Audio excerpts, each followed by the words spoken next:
شرائط کے حوالے سے بیان کیا جائے گا۔ رب ذوالجلال حق گوئی کی توفیق عطا فرمائے۔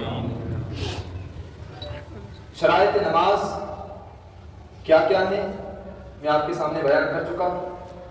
انہی شرائط نماز میں سے ایک شرط نیت ہے، یعنی نماز کی نیت کرنا، یہ نماز کے لیے شرط ہے۔ نماز کو اسٹارٹ کرنے سے پہلے، شروع کرنے سے پہلے نماز کی جو شرائط ہیں ان کا پایا جانا ضروری ہے، تب جا کر ہماری نماز درست ہوتی ہے، صحیح ہوتی ہے۔ نیت ضروری ہے۔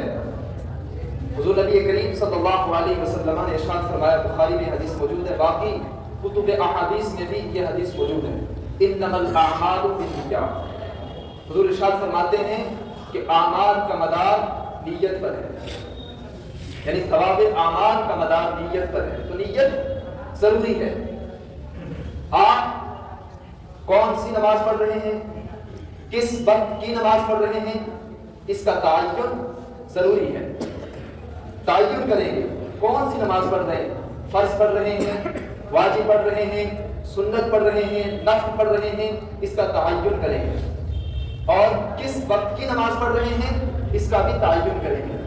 فجر کی پڑھ رہے ہیں، ظہر کی پڑھ رہے ہیں، عصر، مغرب اور اسی طرح عشاء، یعنی تعین آپ کو کرنا پڑے گا۔ اگر کسی نے تعین نہیں کیا تو اس کی نماز نہیں ہوگی۔ فار ایگزامپل مثلا فجر کی نماز ہے، تو فجر کی نماز کے لیے آپ نیت کیسے کریں گے کہ میں فجر کے فرض کی نیت کرتا ہوں، یعنی فرض ہے تو فرض کا نام لیں گے، سنت ہے تو سنت کا نام لیں گے، اور جس وقت کی نماز ہے اس وقت کا بھی نام لیں گے، یعنی فجر ہے تو فجر کا نام لیں گے، ظہر ہے تو ظہر کا نام لیں گے۔ بات سمجھ میں آ رہی ہے نا؟ یعنی تعین ضروری ہے، وقت نماز کا بھی تعین ضروری ہے، اور کون سی نماز ہے یہ بھی تعین ضروری ہے۔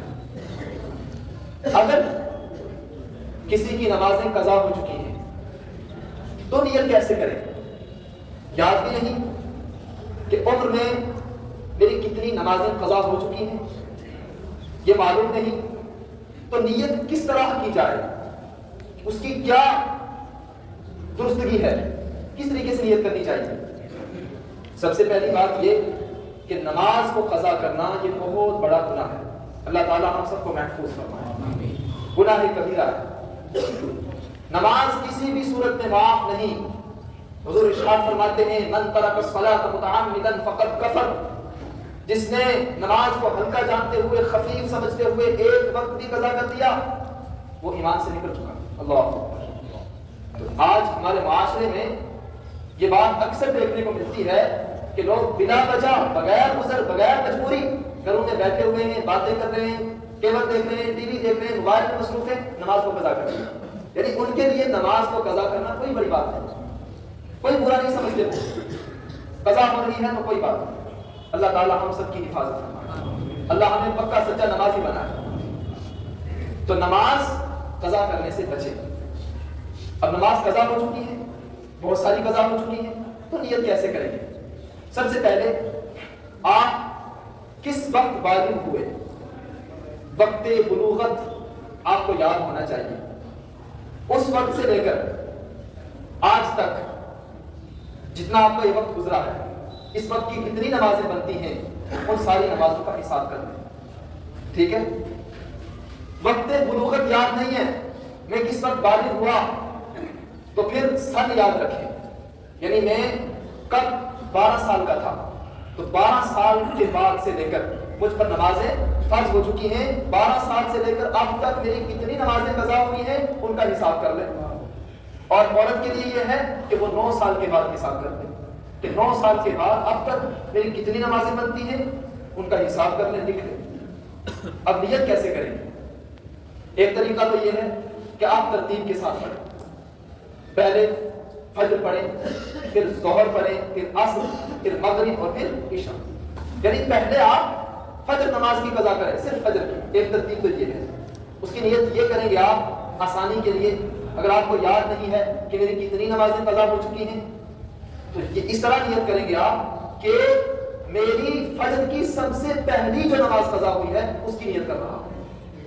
فرض ہے، فرض کی قضا ہے اور واجب کی قضا ہے. تو میری فجر کی فرض نماز جو سب سے پہلے قضا ہوئی ہے میں اس کی نیت کر رہا ہوں.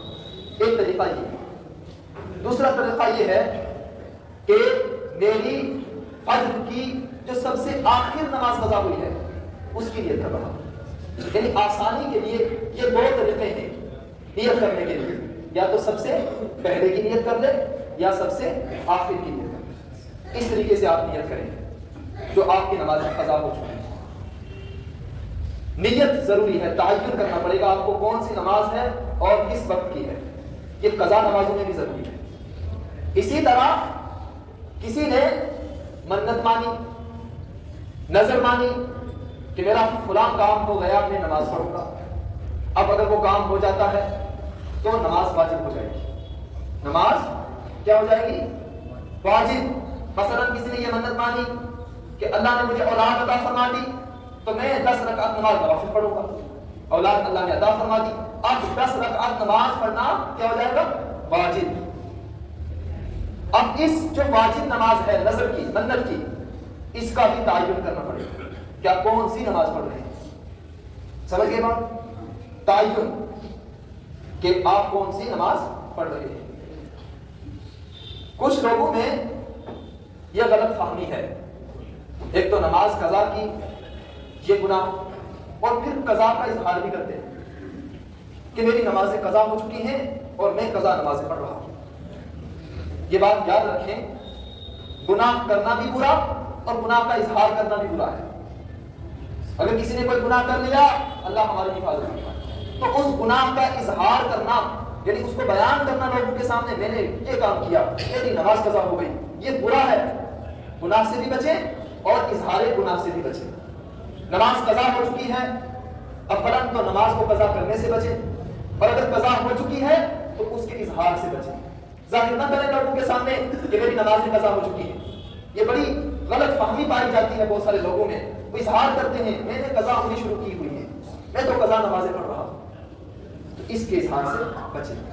اسی لیے وتر میں جب آپ قضا پڑھیں گے تو کہیں گے ہاتھ نہیں اٹھائیں گے، ہاتھ نہیں اٹھائیں گے اگر آپ قضا کر رہے ہیں.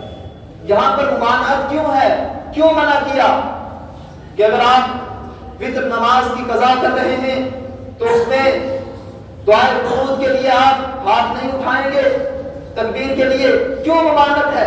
اس وجہ سے تاکہ تم اظہار نہ کرو لوگوں کے سامنے کہ میں قضا پڑھ رہا ہوں. وہاں پر حکم شرعی یہ ہے کہ آپ ہاتھ نہیں اٹھائیں گے، بنا ہاتھ اٹھائے تکبیر کہیں گے نماز پڑھیں گے. لیکن اگر تنہائی میں ہے کوئی نہیں دیکھ رہا ہے تو اس وقت آپ اٹھا سکتے ہیں. تو میرا کہنے کا مقصد آپ سمجھ چکے ہوں گے کہ اگر نمازیں قضا ہو چکی ہیں تو ان کا اظہار نہ کریں لوگوں کے سامنے کہ میری نمازیں قضا ہو چکی ہیں، اور بغیر اظہار کیے ہوئے اپنی نمازوں کو شروع کریں. جو 3 اوقات ہیں، اوقات مکروہہ، جو میں آپ کے سامنے بیان کر چکا ہوں، طلوع آفتاب کے بعد سے 20 منٹ تک، نصف النہار اور غروب شمس، یہ 3 اوقات اوقات مکروہہ کہلاتے ہیں. ان میں کوئی بھی نماز جائز نہیں، لہذا ان میں آپ قضاء عمری نہیں پڑھ سکتے. باقی ان اوقات کے علاوہ جو باقی اوقات ہیں ان میں آپ قضا نماز پڑھ سکتے ہیں. بات سمجھ چکے ہیں؟ نیت ضروری ہے. وقت کا بھی تعین کریں گے اور نماز کا بھی تعین کریں گے. نیت کے بعد جناب اعلیٰ تکبیر تحریمہ ہے. تکبیر تحریمہ یعنی اللہ اکبر کہہ کر نماز کو شروع کرنا، اسے تکبیر تحریمہ کہتے ہیں. تکبیر تحریمہ یہ نماز کی شرائط میں سے بھی ہے اور فرائض میں سے ہے، اتصال کی وجہ سے. تکبیر تحریمہ کے لیے اولاً یعنی سب سے پہلے یہ بات ضروری ہے کہ نیت اور تکبیر تحریمہ کے درمیان کوئی چیز فاصل اور حائل نہ ہو، یعنی ایسی چیز جو منافی صلاۃ ہو، منافی نماز ہو. یعنی کسی نے نیت کر لی نماز کی اور اس کے بعد باتوں میں مشغول ہو گیا، باتیں کر رہا ہے اور اب آ کر اللہ اکبر کہہ کر نماز شروع کر دی تو نماز نہیں ہوگی، ٹھیک ہے، دوبارہ سے نیت کرنی پڑے گی۔ اسی طرح کسی نے نیت کر لی اور نیت کرنے کے بعد کھانے میں مشغول ہو گیا، کوئی چیز کھا لی، اس کے بعد اللہ اکبر کہہ کر نماز شروع کر دی تو نماز نہیں ہوگی۔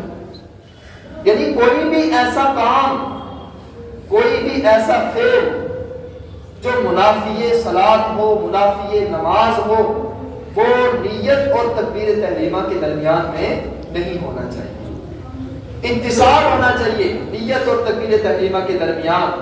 یہاں سے نیت کہی اور نماز شروع، بیچ میں کوئی چیز حائل اور فاصل نہیں ہونی چاہیے، پہلی بات۔ دوسری بات یہ کہ نیت تکبیر تحریمہ سے پہلے ہونا ضروری ہے۔ اگر کسی نے آیا اور اللہ اکبر کہہ کر نماز شروع کر دی، اب یاد آیا میں نے تو نیت کی، کون سی نماز پڑھنی ہے، اب نیت کر رہا ہے تکبیر تحریمہ کرنے کے بعد، تو نماز نہیں ہوگی۔ مسئلہ سمجھ آ رہا ہے؟ نماز نہیں ہوگی۔ تکبیر تحریمہ سے پہلے نیت کا پایا جانا ضروری، پہلے نیت کریں گے اور اس کے بعد تکبیر کہیں گے، اور اگر ایسا نہ ہوا تکبیر تحریمہ کہنے کے بعد اب نیت کر رہا ہے تو نماز نہیں ہوگی۔ اسی طرح تکبیر تحریمہ کے لیے ایک بات یہ بھی ضروری ہے کہ تکبیر تحریمہ اتنی آواز سے کہنا ہے کہ خود سن بھی سکے اور سمجھ بھی سکے۔ اگر کسی نے اس حالت میں تکبیر تحریمہ کہی، نہ خود سن سکا نہ اس کو سمجھ سکا، تو اس کی نماز نہیں ہوگی۔ گونگا ہے، بہرا ہے، اس کے لیے رخصت ہے، لیکن گونگا نہیں ہے، بہرا نہیں ہے، اللہ سلامت رکھے سب کو، کان سلامت ہیں، زبان سلامت ہے، بولتا ہے، اس کے لیے ضروری یہ ہے کہ وہ اتنی آواز سے تکبیر تحریمہ کہے کہ خود سن بھی سکے اور سمجھ بھی سکے۔ اسی طرح جن نمازوں میں قیام فرض ہے، قیام مینس یعنی جن نمازوں کو کھڑا ہو کر پڑھنا فرض ہے، جیسے فرض نماز ہے، واجب ہے اور سنت فجر ہے، عیدین ہے، ان نمازوں میں قیام فرض ہے، یہ بیٹھ کر نہیں ہوتی۔ تو جو نمازیں کھڑے ہو کر پڑھنا فرض ہیں ان میں کھڑے ہو کر تکبیر تحریمہ بھی کہنا فرض ہے۔ بالکل قیام کی حالت میں آپ تکبیر تحریمہ کہیں گے جب درست ہے نماز، ورنہ نہیں۔ آپ نے دیکھا ہوگا بہت سارے لوگوں کو، وہ جلدی میں وضو کرتے ہوئے آتے ہیں اور تکبیر تحریمہ سے پہلے ہی جھک جاتے ہیں رکوع میں، اللہ اکبر، تو ان کی نماز ہی نہیں۔ کیوں؟ کیونکہ تکبیر تحریمہ قیام کی حالت میں نہیں کی، جھکتے ہوئے تکبیر تحریمہ کہی، نماز نہیں ہوگی۔ یہ بہت غلطی پائی جاتی ہے ہمارے معاشرے میں، آپ نے بھی دیکھا ہوگا۔ تو پہلے کھڑے ہو کر سکون کے ساتھ اللہ اکبر کہہ لیں، یعنی تکبیر کہہ لیں، اس کے بعد رکوع میں جائیں، اور اگر اس طرح جھکتے ہوئے تکبیر تحریمہ کہہ دی رکوع میں تو نماز نہیں ہوگی۔ یعنی تکبیر تحریمہ کو قیام کی حالت میں کہنا ضروری ہے۔ مسئلہ سمجھ آ رہا ہے؟ اسی طرح تکبیر تحریمہ کو ایسے لفظ کے ساتھ کہنا ضروری ہے جس سے اللہ کی عظمت اور بزرگی مفہوم ہو، ظاہر ہو، سمجھ میں آئے۔ جیسے اللہ اکبر ہے، اللہ بہت بڑا ہے، اس لفظ سے اللہ کی عظمت، اللہ کی بزرگی ظاہر ہوتی ہے، بیان ہوتی ہے۔ کسی نے اللہ کی جگہ اللہ کہہ دیا، اکبر کی جگہ اکبر کہہ دیا، یعنی اللہ کی حمزہ کو کھینچ دیا، اکبر کی حمزہ کو کھینچ دیا، تو بھی تکبیر تحریمہ نہیں، تکبیر تحریمہ ہی نہیں تو نماز ہی نہیں۔ اسی طرح اللہ اور اکبر کے بیچ میں حمزہ ہے، اس کا پڑھنا ضروری ہے۔ کسی نے اللہ اکبر کہہ دیا، ہاتھ کو ڈائریکٹ کاف سے ملا دیا، اللہ اکبر کہہ دیا، تو اس کی نماز بھی نہیں۔ مسئلہ سمجھ آ رہا ہے؟ ہاں، اللہ اکبر اس طریقے سے کہنا ضروری ہے، تب جا کر تکبیر تحریمہ درست، اور جب تکبیر تحریمہ درست تو نماز درست۔ یہ چیزیں تکبیر تحریمہ کے لیے ضروری پڑتا ہے۔ تو تکبیر تحریمہ کے حوالے سے ان چیزوں کو اپنے ذہن میں رکھیں، اصبر کر لیں اور اپنے احباب تک یہ باتیں پہنچائیں۔ اللہ تعالی ہم سب کو عمل کی توفیق عطا فرمائے۔ انشاءاللہ اس سے آگے بیان کریں گے، وقت ہو چکا ہے۔ اللہ تعالی ہم سب کو عمل کثیرہ کی توفیق عطا فرمائے۔ میں نے جو